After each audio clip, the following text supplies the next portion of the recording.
오늘 우리가 함께 이제 보는 말씀이 이제 로마서 말씀입니다.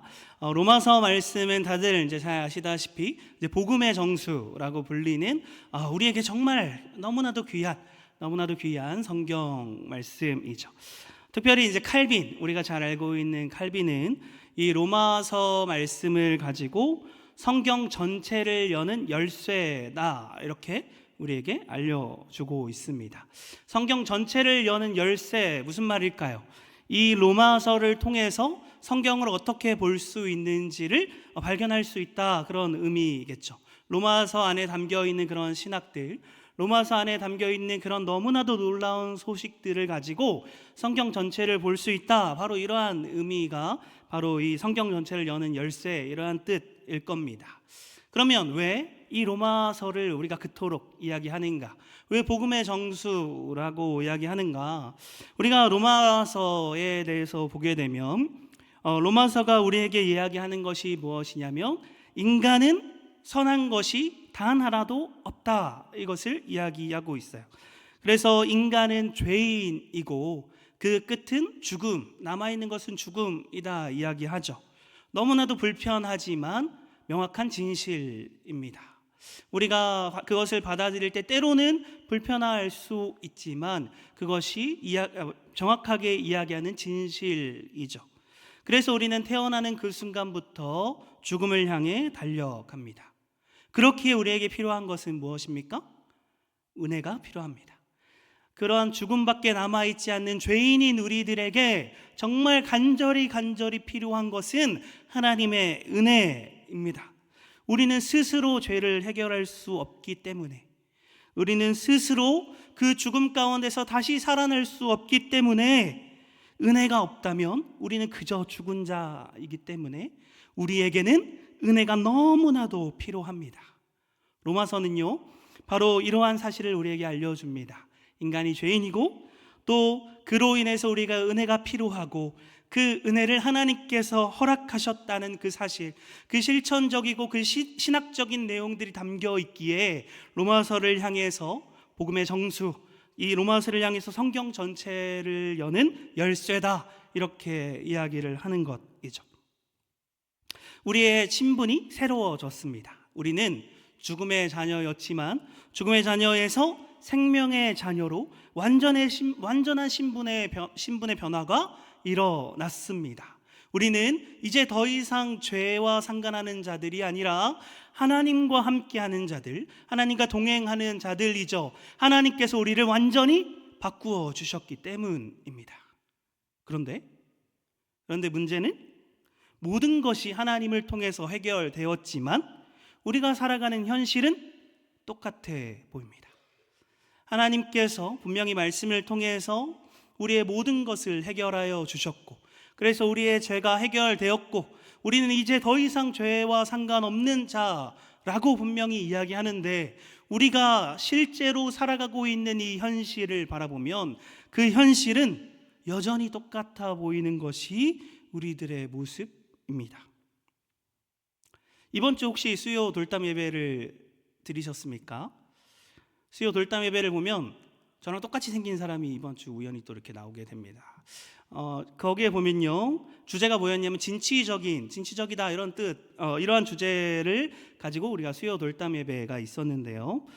이 진취적이다라는 뜻이 무슨 뜻일까 살펴보니, 실패 가운데서 낙심하지 않고 그대로 쓰러져 있는 것이 아니라 이겨내고 나아가는 성품을 진취적이다라고 이야기한다고 합니다. 우리가 어떻게 그 실패에서 이겨낼 수 있을까요? 그 실패보다 크신 하나님이 계시기 때문에, 그 실패 너머에 계시는 하나님이 계시기 때문에 우리는 실패를 딛고 일어날 수 있습니다. 그런데 수요 돌담 예배에서 얘기하는 것은 이 하나님의 은혜를 강조합니다. 그런데 그 이면에는 무엇을 이야기하고 있습니까? 우리 삶에 실패가 분명하게 있다라는 것을 이야기하고 있죠. 저는 1년 365일 다이어트에 도전합니다. 그러다 보니 1년 365일 다이어트에 실패합니다. 우리는 크고 작은 실패를 날마다 가지고 살아갑니다. 이런 실패를 우리는 날마다 맛보게 됩니다. 실패만 있습니까? 크고 작은 고난들이 우리에게 있죠. 분명한 고난들이 우리 삶에 찾아옵니다. 늘 기쁘기만 하고 늘 평안하기만 하면 좋겠지만 분명한 그 실체가 우리의 눈앞에 있다라는 것이죠. 크고 작은 슬픔들이 분명히 존재합니다. 때로는 그 슬픔으로 인하여서 밤을 새는 순간들이 우리에게 찾아오기도 하죠. 여러 상황으로 인하여서 좌절하고 낙심하는 것이 여전히 우리가 살아가는 삶이다라는 것입니다. 제가 신학을 하기 이전에 사실 전공이 음악을 전공했었습니다. 그래서 대학교 때 전공이 음악과 신학 이게 두 가지를 가지고 있죠. 제가 음악을 하게 되기까지요, 저는 하나님으로부터 분명하게 확신한 응답을 받았다. 이렇게 한 두 가지 정도를 저는 이렇게 뽑을 수 있거든요. 분명히 하나님께서 제가 음악하는 것에 대해서 기뻐하시고 하나님께로부터 응답을 받았다라고 분명히 확신하는 것이 두 가지 정도가 있습니다. 먼저 첫 번째는요, 제가 처음에 음악을 딱 시작하려고 할 때가 고등학교 2학년이었어요. 이게 남들보다 조금 늦은 시간이죠. 고등학교 2학년이었는데 제가 음악을 할 때 그때 이제 학원을 조금 이렇게 알아보려고 했는데 그 당시에 또 저희 가정의 형편으로는 좀 다니기가 힘든 그러한 비용이었습니다. 그래서 정말 마음으로는 가고 싶지만 다닐 수 없었던 그러한 형편이었죠. 그러다가 삼성에서 장학재단이 있습니다. 삼성에 장학재단이 있는데 그 삼성에서는 장학생을 어떻게 선발하냐면 그 고등학생들을 대상으로 해서 앞으로 자신의 비전, 자신의 꿈에 대한 글들을 작성해서 그 장학재단에 보내면 그 글을 가지고 장학생을 뽑아주는 그런 장학재단이 있었습니다. 거기서 제가 당당하게 뽑혔고 제가 저희 학교, 우리 고등학교에서 유일하게 저 혼자 그 삼성 장학재단에 뽑혔었습니다. 너무 제 자랑 같지만 맞습니다. 제가 글을 잘 써가지고 그래도 당연히 하나님의 은혜였다고 저는 생각합니다. 지금 그 글을 보면 너무나도 형편없는 글인데 하나님의 은혜였다라고 생각합니다. 그런데 그 장학금을 가지고 이제 무엇을 할까 봤을 때 저는 바로 학원으로 달려갔어요. 하지 못하는 것에 대해서 하기 위해서 달려갔었죠. 그런데 놀라운 것은 무엇이냐면 한 달 1년 장학금이 나오는데 한 달씩 매달 나오게 되거든요. 그 매달 나오는 장학비용과 학원 비용이 정확하게 일치하는 거예요. 그래서 다른 학원 알아볼 필요도 없이 여기가 바로 하나님이 예정한 곳이다 라고 생각하며 저는 그곳으로 갔죠. 그래서 그렇게 학원을 열심히 다녔습니다. 그리고 저는 이제 고3이 되는 그 시점에 고등학교 2학년에서 고3으로 넘어가는 시점에 저는 처음으로 단기 선교라는 것을 한번 가게 됩니다. 그때 갔던 것이 이제 태국이었고요. 그 태국을 갈 때 정말 많은 일들이 있었습니다. 일단 가기 전에 일주일 전에 원래 가려고 했었던 그 현직 교회가 취소되어서 급하게 알아보고 현직 교회를 갔었던 출발부터 삐그덕대는 그런 순간이었습니다. 그래서 저희는 매일 저녁마다 회의하면서 다음날 어떤 일들이 펼쳐질지에 대해서 저녁에 회의하고 다음날 이루어지고 저녁에 회의하고 다음날 이루어지고 그런 선교의 일정들을 보냈었습니다. 그때에 그 현직 교회 목사님께서 본인이 신방을 가는 곳이 있는데 저희 선교팀과도 함께 가면 좋겠다라고 해서 딱 4명만 뽑아가지고 그 신방 가운데 가려고 했었습니다. 그때 그 4명 안에 이제 제가 뽑혀서 같이 이제 신방을 가게 되었는데 그 신방하는 곳이 어떤 곳이었냐면 한국인 사장님이 운영하는 네일 아트 샵이었고 현지인이 한 10명 정도 직원이 있는, 근데 그 한국인 사장님이 그 10명의 직원을 다 전도하였던, 그래서 이제 막 정말 뜨겁게 불타오르고 신앙생활을 같이 하는 그런 시점이었다가 조금 이제 사그라들었던 그런 시점에 저희가 그곳을 방문했습니다. 그때 거기 현직교회 목사님께서 저희에게 한번 특송을 해주면 어떻겠느냐라고 제안을 해주었고, 저희가 그런 특송이 아무것도 준비되어 있지 않은 상태였기 때문에 우리가 가지고 있는 찬양, 한글 찬양으로 그 자리에서 하나님께 특송을 올려드렸습니다. 그때에 그곳에 있는 현지인들 그 10명이 모두가 그 찬양, 한글 찬양을 듣고 하나님께 은혜를 받아서 정말 기쁨으로 눈물을 흘리며 감사하는 그런 모습을 보게 되었습니다. 그때 제가 확신하게 되었습니다. 역시 음악은 사람의 마음을 움직일 수 있구나. 그 고등학교 3학년의 마음에는 역시 음악은 역시 사람의 마음을 움직일 수 있구나 라고 생각하며, 저는 이 두 가지의 확신, 이 장학금과 그 선교 가운데에서 경험한 그 확신을 가지고 내가 음악하는 것이 하나님의 길이다, 내가 음악하는 것이 하나님께서 기뻐하시는 길이다 라고 하며 당당하게 그 대학 입시를 준비했습니다. 그런데 그 결과가 어떠했을까요, 여러분? 처참하게 실패했습니다. 단 한 군데도 붙지 못했어요. 단 한 군데도. 저는 자신이 있었습니다. 왜냐하면 하나님이 보여주신 길이라고 생각했거든요. 왜냐하면 이렇게 가는 그 길이 하나님이 허락하신 길이라고 분명하게 생각했거든요. 그러니 당연하게 모든 곳에 합격할 수 있을 줄 알았지만 당연하게 모든 곳에 다 떨어져 버린 그러한 상황이었습니다. 그 결과를 받아준 제 모습이 어떠했겠습니까? 모든 곳에 다 갈 수 있을 거라는 자신감을 갖고 있었는데 단 한 군데도 가지 못했던 이 제 상황이 어떠했겠습니까? 그래서 저는 이 상한 마음을 가지고 금요 예배, 금요 기도회 이 시간에 바로 이렇게 나오게 되었습니다. 그때요, 제가 늘 습관적으로 하는 기도가 있어요. 늘 습관적으로, 그 전에 그냥 늘 습관적으로 기도했던 게 뭐냐면, 저의 이 모든 짐을 예수 그리스도의 십자가 앞에 내려놓습니다 라고 하는 그 기도를, 굉장한 믿음의 고백인 그 고백을 그냥 습관적으로 내뱉고 있었어요, 그 전까지.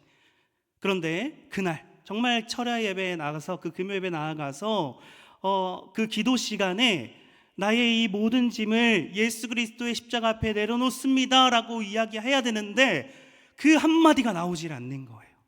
1시간 반 동안 기도 시간이었거든요, 그때는. 그래서 그 1시간 반 내내 이 한마디를 내뱉고자 전전긍긍하고 씨름했어요. 정말 나의 이 모든 짐을 예수 그리스도의 십자가 앞에 내려놓습니다 라고 말하고 싶어서, 정말 그 말하고 싶어서 정말 전전긍긍하고 씨름하며 그 1시간 반을 싸웠어요. 그러다가요, 기도가 끝나가는 그 시점에 이 고백을 정말 진실하게 하나님 앞에 고백하게 됐습니다. 나의 이 모든 짐을 예수 그리스도의 십자가 앞에 내려놓습니다. 그때 저는 지금까지 단 한 번도 경험하지 못했던, 세상이 줄 수 없었던 그 평안을 그때 처음 맛보았어요. 그때 처음으로 하나님께서 저에게 평안을 허락하셨어요. 상황은 아무것도 바뀌지 않았습니다. 상황은 여전히 똑같았습니다. 제가 부딪혀야 되는 현실, 제가 여전히 앞으로 다시 도전해야 되는 그 현실, 여전히 그 상황들은 똑같았지만 하나님께서 단 한 번도 맛보지 못했던 그 평안을 그 자리에서 저에게 허락해 주셨습니다. 그때 저는 깨달았습니다. 내가 어느 대학에 가는가, 어떤 길을 가느냐가 중요한 게 아니라 내가 정말 하나님과 함께 하는가, 하나님을 정말 의지하고 있는가, 그게 정말 중요하다라는 것을 그때 저는 깨닫게 되었습니다. 여러분, 왜 기도했더니 하나님께서는 평안을 허락하여 주셨을까요? 왜 기도했더니 하나님께서는 그 평안을 허락해 주셨을까요? 오늘 말씀에 의하면 성령님께서 우리의 탄식을 듣고 있기 때문입니다. 하나님께서 그저 우리를 내버려 두는 게 아니라 하나님께서 우리의 그 탄식을 듣고 있기 때문입니다. 우리가 죄의 자녀입니다. 죄의 자녀에서 생명의 자녀가 되었습니다. 그렇지만 여전히 죄 많은 세상을 살아가는 이 현실 가운데서 하나님은 우리를 그냥 내버려 두는 것이 아니라 그렇게 우리를 그 삶의 현장 그 한가운데서, 독사가 이글거리는 그 한가운데서 우리를 그냥 내버려 두는 것이 아니라 여전히 우리와 함께 하신다는 놀라운 사실이 오늘 말씀 가운데 담겨 있는 것이죠. 우리 삶에 분명한 실패가 있습니다. 아까도 이야기했듯이 우리는 크고 작은 실패들을 분명하게 맛보았을 것입니다. 내 삶이 마음대로 되지 않고, 내 삶이 무언가 해보려고 해도 되지 않고, 요즘 따라 더 되지 않는 것들이 생기는 것이 현실이죠. 때로는 좌절 가운데 거하기도 합니다. 그래서 너무나도 큰 슬픔 가운데에 우리는 그렇게 거하기도 합니다. 때로는 너무 힘들어서, 너무 답답하고 응어리진 그런 날이 있습니다. 너무나도 답답해서 정말 무엇을 어디서 어떻게부터 해야 되는지 모르겠는 그런 날들이 우리에게 분명히 존재하죠. 그럴 때는 기도조차 어떻게 해야 되는지 모르겠습니다. 도대체 어떻게 기도해야 하나님께서 정말 기뻐하시는 기도가 될까? 기도조차 어떻게 해야 될지 모를 때가 분명하게 우리에게 있습니다. 이 고난을 이겨내게 해달라고 기도해야 될지, 아니면 이 고난을 끝내달라고 기도해야 될지, 아니면 왜 이 고난이 찾아왔는지 하나님의 그 뜻을 물어보며 하나님께 알려달라고 해야 될지, 도대체 어디서부터 어떻게 기도해야 될지 모를 때에도 있다라는 것이 우리의 현실이죠. 그렇게 우리는 답답하고 응어리지고 정말 무엇을 해야 할지 모르겠는 그 상황에서 우리가 할 수 있는 것이라고는 그저 탄식밖에 없을 때, 성령님께서는 그 탄식조차도 듣고 계신다라는 은혜의 말씀입니다. 우리 26절 본문 말씀으로 우리 돌아가 보겠습니다. 우리 로마서 8장 26절 말씀 한 번만 더 같이 읽어 보겠습니다. 시작.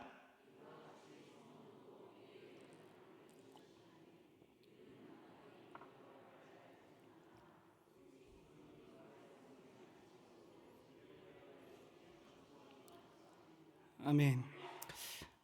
여기서 이야기하는 것이 무엇입니까? 말할 수 없는 탄식에 대해서 이야기하고 있습니다. 탄식은 깊은 한숨을 의미합니다. 깊은 슬픔으로 인해서 실제로 정말 입 밖으로 내어나오는 그 신음소리를 의미하죠. 정말 아무것도 하지 못해서 응어리어져서 나오는 그 신음소리가 탄식을 의미합니다. 말할 수 없다는 것은 어떤 상황일까요? 너무나도 복잡하고 너무나도 그 깊이가 깊어서 연약한 인간으로서는 도대체가 이해할 수 없는 그런 상황.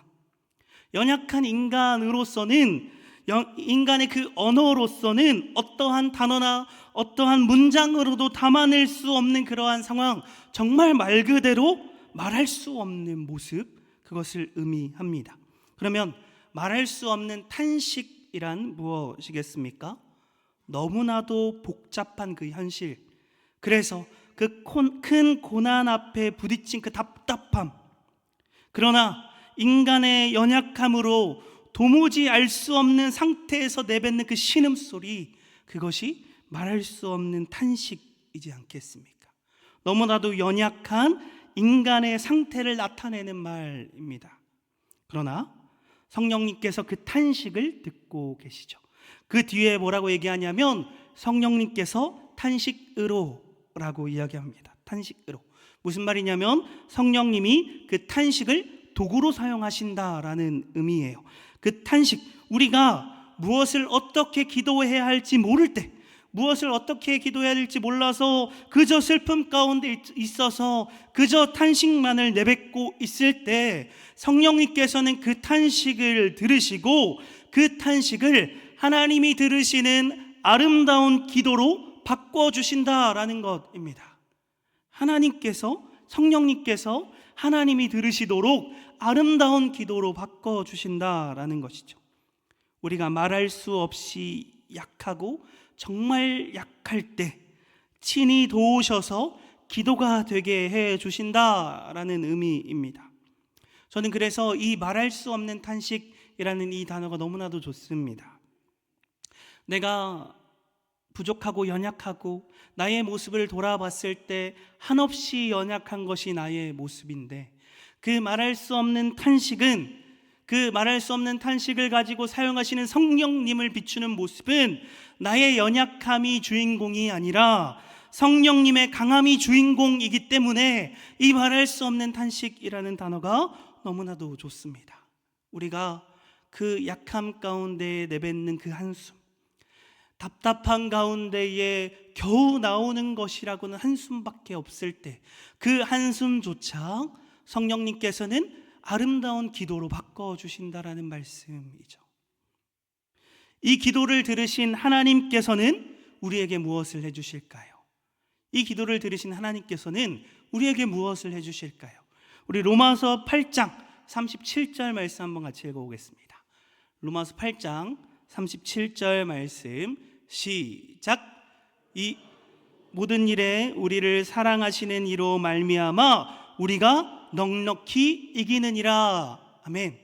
우리가 정말 힘들고 어렵고 그 탄식을 내뱉는 그 상황 가운데서 그 할 수 있는 것이 그저 주여 외치는 그 한마디밖에 없을 때 성령님께서 그러한 우리를 탄식을 들으시고 하나님이 들으시는 아름다운 기도로 바꿔주시고, 그 기도를 들으신 하나님께서는 우리에게 넉넉히 이기는 은혜를 허락하신다라는 것입니다. 우리 한번 다 같이 따라해 봅시다. 넉넉히 이기느니라. 우리 한 번 더 고백합시다. 넉넉히 이기느니라. 할렐루야. 이것이 성령님이 우리와 함께하는 놀라운 은혜입니다. 우리 삶에서 함께 하시기에 우리가 여전히 살아가는 그 삶의 현실이 버겁고 여전히 살아가는 삶이 왜 이렇게 답답하고 풀리지 않고 앞으로의 미래가 어떤지 어둡고 그러한 상황에 처해 있을지라도, 그럼에도 불구하고 우리가 여전히 우리가 이 삶에서 기쁨으로 하나님과 함께 담대하게 나아갈 수 있는 이유가 무엇입니까? 성령님이 우리의 기도를 듣고 계시기 때문입니다. 우리의 기도를 듣고 하나님이 들으시는 더 아름다운 기도로 바꿔주시기 때문입니다. 우리가 아무것도 하지 못하고 가슴을 부여잡고 고통 가운데 신음하는 순간이 있을 때라도 정말 우리가 할 수 있는 것이라고는 그저 주님을 외치는 외마디밖에 없을지라도 나의 이 주여라고 외치는 그 한마디를 성령님께서 들으시고 이 탄식을 성령님의 아름다운 도구로 사용하셔서 하나님께 들리는 그 기도로 바꿔주신다는 사실, 이것이 은혜가 아니면 무엇이겠습니까? 여러분, 우리가 기도 가운데 이 자리에 나왔습니다. 우리가 기도하기 위해 이 자리에 나왔습니다. 여러분들은 어떠한 기도 제목을 가지고 이 자리에 나오셨습니까? 여러분들은 무엇을 붙잡고 어떠한 기도의 내용을 가지고 이 자리에 나오셨습니까? 우리 저마다 살아가는 삶의 모습이 다 다릅니다. 저마다 처해져 있는 삶의 모습이 다 다릅니다. 분명히 하나님께서 허락하신 기쁨이 있고 분명히 하나님께서 우리에게 부어주신 복음의 기쁨이 분명히 있지만 우리가 살아가는 삶은 현실입니다. 그 현실 가운데에 여러분들이 들고 온 그 기도 제목이 무엇입니까? 무엇을 붙잡고자, 무엇을 간절히 하나님께 아뢰고자 이 자리에 나오셨습니까? 그것이 무엇이 됐든지, 그 기도 제목이 무엇이 됐든지 우리 하나님께서 듣고 계신다라는 겁니다. 그 믿음이 오늘 이 가운데 있길 간절히 소망합니다. 성령님이 우리를 늘 지켜 보호하시고 성령님이 늘 우리와 함께 하시는 그 놀라운 사실이 있다는 것을 정말 마음속에 품을 수 있길 간절히 소망합니다. 우리 삶을 살아갈 때 부딪히는 여러 가지 어려움들이 분명히 있습니다. 그 어려움들을 마주할 때 그 어려움만 더 집중해서 바라보게 되면 그 어려움이 자꾸 더 커지게 돼요.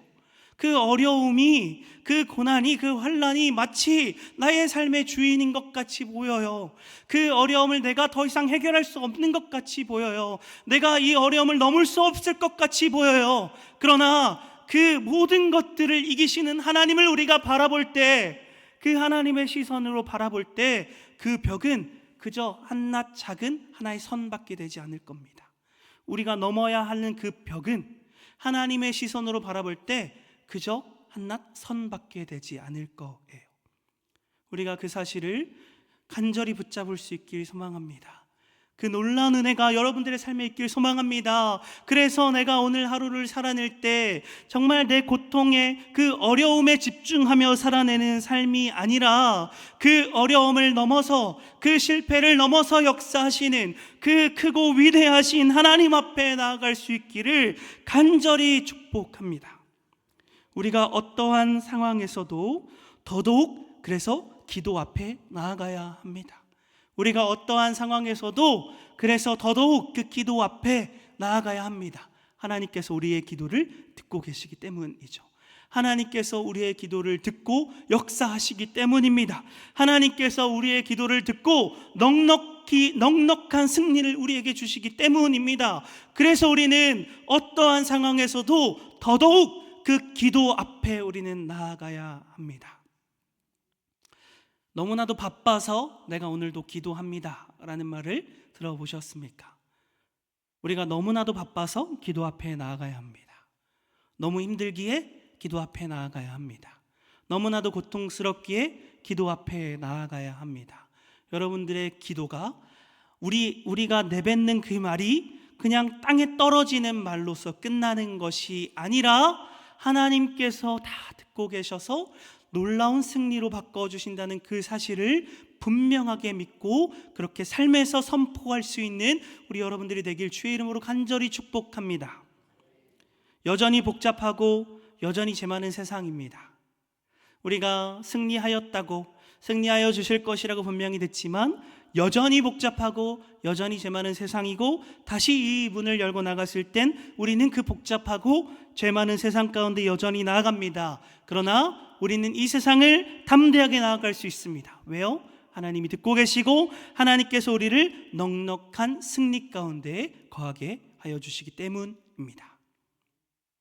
우리의 정말 그 기도가 하나님께 들려질 수 있는 주님의 귀한 자녀들 되길 간절히 축복합니다. 오늘 우리가 뜨겁게 부르짖는 그 가운데에 하나님이 분명히 역사하여 주실 것입니다. 그것을 붙잡을 수 있길 소망합니다. 우리 오늘 이 순간에 기도하는 것도 결코 헛된 순간이 아닙니다. 오늘 기도하는 이 기도도 하나님께서 들으십니다. 믿으십니까? 그 믿음의 소리가 하나님께서 분명하게 들으셨습니다. 그 정말 간절한 믿음으로 하나님 앞에 나아갈 수 있길 간절히 소망합니다. 오늘 말씀을 정리하고자 합니다. 우리가 함께 같이 본 오늘 로마서 말씀이 어떤 말씀이었습니까? 하나님의 복음이 분명히 우리 가운데에 찾아왔고, 그 복음으로 우리는 새로워졌고, 그 복음으로 우리가 하나님과 함께하는 놀라운 그 신분의 변화가 분명히 일어났습니다. 그런데 여전히 우리가 살아가는 그 현실의 벽은 높았던 그런 현실을 계속해서 발견하게 되죠. 하지만 그 현실이 전부가 아니라 여전히 우리 삶에 역사하시는 성령님이 함께 하신다. 성령님이 우리의 탄식을 듣고 아름다운 기도로 바꿔주신다. 내가 아무것도 하지 못할 때 그 성령님께서 우리의 기도를 들으시고 바꿔주신다. 그 믿음이 바로 오늘 우리 가운데 있길 간절히 축복합니다. 주님의 놀라운 은혜가 이 자리에 함께 하길 주의 이름으로 간절히 축복합니다.